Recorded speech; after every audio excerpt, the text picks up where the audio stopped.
To get their brother out of East Berlin, the other two first had to learn to fly. Neither of them could. 2 years later, they were over the death strip before sunrise, heading east, in two open metal frames with red Soviet stars painted on the wings. They ran a bar in Cologne. Neither of them had ever flown. Their names were Ingo, Holger, and Egbert Bethke.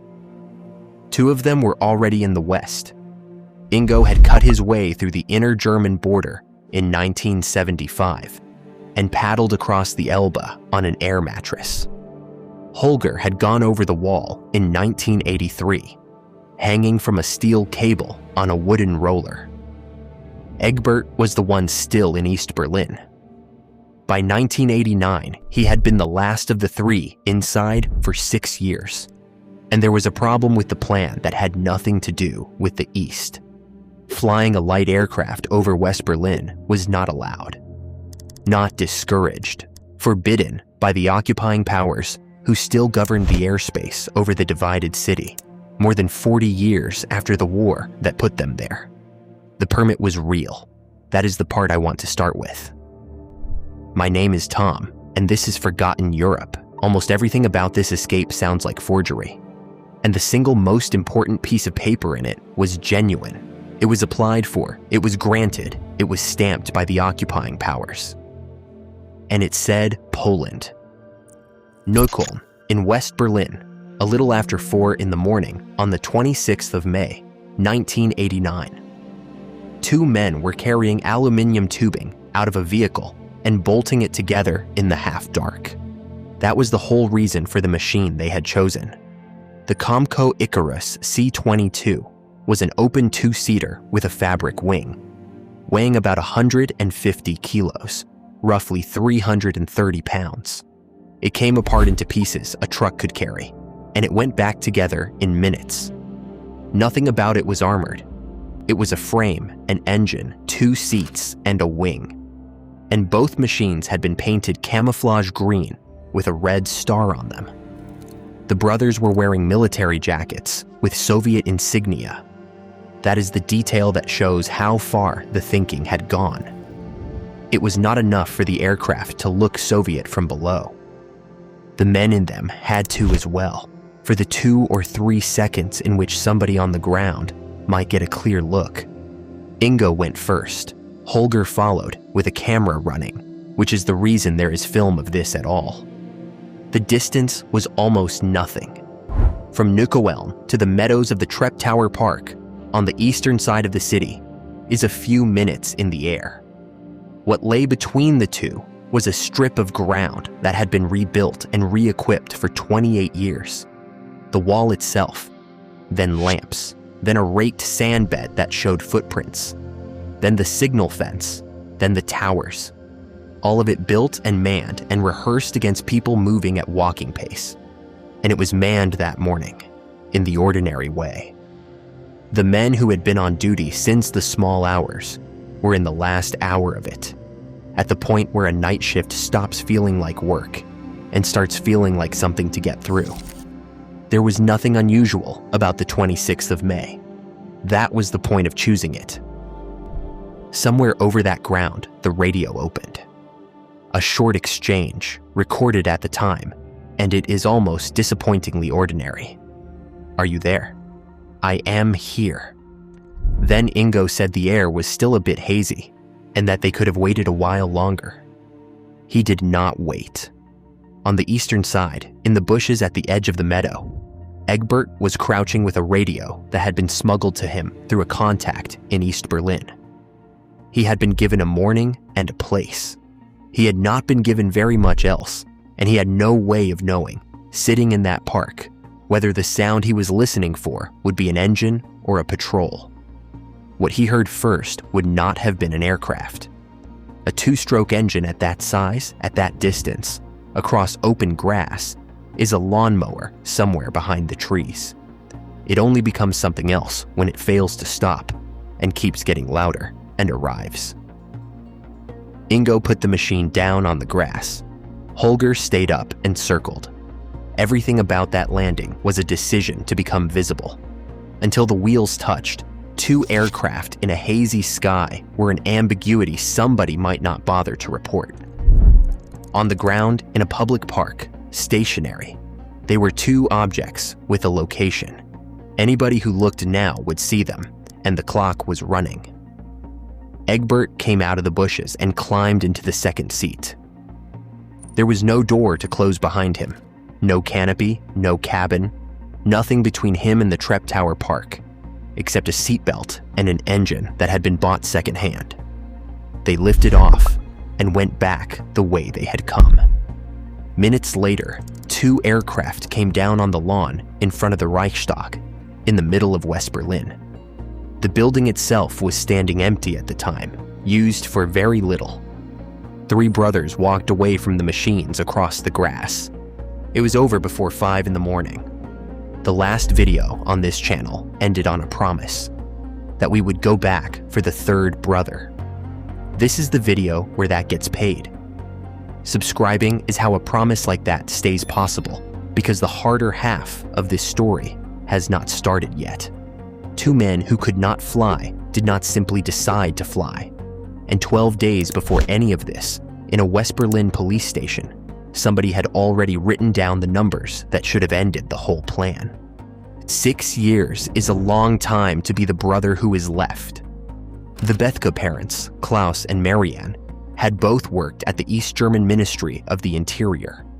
After the second son went over the wall on a steel cable, they were demoted and lost their positions. That much is in the family's own account, and it is the ordinary arithmetic of the system. An escape was never treated as one person's decision. It was treated as a failure of everybody around them, which left Egbert in a very specific position. He was the son of 2 disgraced ministry officials, the brother of 2 men the state considered criminals, and the only one of the 3 still inside. In Adlershof, the district in the east of the city where the family had grown up, he was about as closely watched as a private citizen could be. And then, according to the account the brothers gave the magazine Der Spiegel for the 25th anniversary, the state made him an offer. He could go to the West, officially, legally, with papers. He would simply have to work for them once he got there. That offer was not clumsy. It was the most efficient thing the Ministry for State Security, the Stasi, could have done with him. He had a perfect reason to leave. He had 2 brothers already settled in Cologne who would take him in without a question being asked. And he had the one biography no Western service would think to check. His family had been publicly punished by the state he would supposedly be working for. On paper, he was the last man in Berlin who would ever work for them. He was not being recruited despite his brothers. He was being recruited because of them. He said no, so the offer of a legal exit, on paper, with a stamp, went away. And what remained was a man in East Berlin with no route out at all, and 2 brothers in Cologne who now knew that the state had come to their family with a deal and been refused. The idea did not come out of a history of escapes. By the account the brothers themselves gave later, it came out of a magazine, a photograph of a small flying machine seen in Cologne by 2 men who ran a bar and thought about their brother a great deal. Everything after that was arithmetic. 2 aircraft cost more money than they had. What they had was the bar, so they sold it. That is the part that disappears in the retelling. This was not a night of nerve. It was a business liquidated, a trade given up, and 2 years of 2 men's working lives spent on a plan that could only ever be used once, and only if nothing went wrong. They went to trade fairs. They took flying lessons. Then they went to Belgium and practiced there, away from anybody who might reasonably ask why 2 bar owners from Cologne needed to be quite so good at low flying with a passenger on board. It took them 2 years to get good enough. And the choice of aircraft was made for a reason that had nothing to do with flying. It had to fit in a truck. An aircraft that cannot be hidden is an aircraft that never reaches Berlin. And the C-22 came apart into a load that looked, on a highway, like sports equipment. Weight, wingspan, assembly time, the number of bolts. That is what 2 years of preparation actually consisted of. There is something almost unbearable about the ordinariness of it. Flying lessons on weekends, paperwork, a bar, changing hands. Meanwhile, the man it was all for was living an ordinary life of his own in Adlershof, being watched, waiting for a message that had not been sent yet. And at the end of all of it stood the one thing no amount of practice could settle. A 19-year-old conscript in a watchtower, a light aircraft crossing his sector at low altitude before sunrise, coming from the wrong side. Nobody could tell them what he would do. Here is the piece of this story that almost nobody tells, and it is the reason the permit matters. West Berlin was not a normal city with a normal sky. Its airspace was controlled by the Americans, the British, and the French, the 3 powers who held the western half of the city, and civil sport flying inside it was prohibited. So the last obstacle between the brothers and their plan was not the East German border regime at all. It was Allied paperwork on their own side. They applied for a transport license. The stated purpose, according to the Berlin Daily Der Tagesspiegel, was that they wanted to take the machines to an ultralight competition in Poland. The license was issued. The aircraft came into the city by truck, legally, with the written permission of the occupying powers, on a document that was entirely genuine and entirely misleading about what it was for. Nothing was forged. Nothing was stolen. The signature was real. The stamp was real. The transport was authorized. The only false thing in the entire transaction was the sentence describing why. Which brings us to the morning of the 14th of May. It was a Sunday. In the Hasenheide, a park in Neukoelln, police officers came across 4 men from Cologne, assembling 2 powered hang gliders. Sport flying in West Berlin was banned, so this was, on its face, precisely the kind of thing officers stop. The men produced the Allied transport license. They explained that the machines had been driven up from Cologne and that they were checking them for damage. The officers accepted it. They let them go.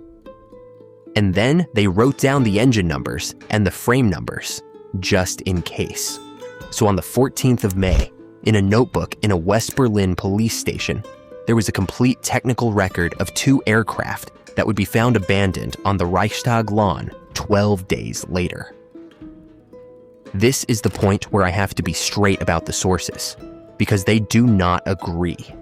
And the disagreement sits on the 2 weeks before the flight. Der Tagesspiegel dates that police encounter to the 14th of May and describes it as a check on 2 machines standing on the ground. Other German accounts describe something considerably worse, a first attempt that was actually underway, with Egbert already hidden in the Treptower Park, called off when the brothers were intercepted before they could get into the air. One version puts that on the 11th. I cannot reconcile those 2, and I am not going to pretend to. What every account agrees on is that there were somewhere between 11 and 15 days between a police encounter in a Neukoelln park and the flight that worked. The consequence is the same either way. Somebody had to tell Egbert that the morning he had been waiting for was not that morning. Across a sealed border, on a smuggled radio, or through a contact, or not at all until much later. And then he had to go home and go to work and wait for a second date, knowing that the first one had already gone wrong somewhere he could not see.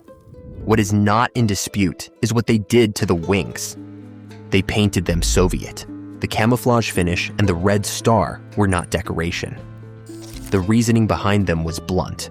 A conscript at the wall might well fire on an unidentified aircraft crossing his sector. He would think a great deal harder about firing on something that appeared to belong to the Soviet army. In East Germany, the Soviet army was not a thing a border conscript made independent decisions about. It is a good plan. It is the reason this story gets retold at all. And the entire thing rested on an assumption the brothers had no possible way of testing. that somebody down there would look up, see the star, and hesitate. So what did the East German border troops actually do in the 20 minutes when 2 aircraft crossed their sector twice, landed in a public park in the capital of the German Democratic Republic, picked up a citizen, and left again? Nothing. Not a hesitation, not a warning shot, not a delayed reaction that arrived half a minute too late. According to the account in Der Tagesspiegel, they were not spotted at all. That deserves to be treated as history rather than as a punchline, because it inverts the entire plan. 2 years of work were arranged around a single moment, a border soldier looking up, recognizing something, and deciding not to fire. That moment never occurred. The decision was never put in front of anybody at all. The border regime was not incompetent. It was specific. The sand, the lamps, the dogs, the towers, the signal fence, the shift rosters. Every part of it had been designed and rebuilt and audited against a threat the system had already met several thousand times. Somebody coming from the east, on foot or in a vehicle, at the speed a human being can move. The system was a very good answer to a question that had been asked for 28 years. 2 men arriving from the west on a Friday morning to take 1 man out and leave again was not a question anybody in that system had been trained to answer. The most expensive precaution the brothers took was the one they never needed. What saved them was not the star. It was that the plan was too strange to be expected. Now, the other side of that lawn. Sometime after 5 in the morning, on the grass in front of the Reichstag, in a city where private flying was illegal, there were 2 abandoned aircraft and nobody standing anywhere near them. What was left behind, according to Der Tagesspiegel, 3 helmets, 2 of them with headphones built in. That is the entire scene as the first people to reach it found it. 2 machines that had no business being in West Berlin, and a count of helmets that does not match a count of pilots. Anybody standing on that lawn could work out that 3 people had come down in 2 aircraft with 2 seats each. Working out where the third one had come from was a different problem entirely. The brothers did not report to anyone. By their own later account, the first thing 3 men did on being in the West together for the first time since 1975 was go to a bar. They turned themselves in to the police the following morning. And here the story does something that almost no escape story does. There was no interrogation worth surviving, no legal jeopardy that came to anything, no consequence with any weight to it. The officers congratulated them, which is not quite as simple as it sounds. 2 men had flown unauthorized aircraft through controlled airspace over an occupied city, crossed a militarized border twice without clearance, landed on the other side, and removed one of its citizens. On paper, that is a list of offenses long enough to keep a legal department busy for a year. In practice, in West Berlin in the summer of 1989, nobody had the slightest appetite for prosecuting 3 brothers for being reunited. The paperwork existed, it simply had nowhere to go. Somewhere in the same city, presumably in the same force, was a notebook with 2 sets of engine numbers in it, written down 12 days earlier by officers who had listened to a reasonable explanation and let 4 men from Cologne drive away. What does a police service do with a record like that, once the thing it was a record of has already happened and ended well? The 26th of May, 1989. The 9th of November, 1989. 5.5 months. That is the distance between the morning the Bethkes flew into East Berlin and the night the border was opened and anybody at all could walk through it. 2 years of preparation, a business sold, flying lessons in Belgium, a truck, a false purpose on a genuine license, camouflage paint, and a Soviet star. All of it spent to buy 1 man a distance he could have walked, unhurried and in daylight, before the end of the year. It would be easy to file that as irony, I do not think it is. Nobody in May of 1989 knew what November was going to be, least of all people whose lives were measured out in border regulations. Egbert Bethke was not gambling against a calendar he could read. He was living in a state that had shot somebody at that wall as recently as February. There is one more thing in the record that belongs in a footnote rather than in the story, because it is exactly the kind of detail that gets repeated until it becomes true. One source dates Ingo's escape across the Elbe to the 26th of May, 1975, the first of the 3 escapes. That would put it 14 years to the day before the flight that brought the last brother out. No second source gives that date.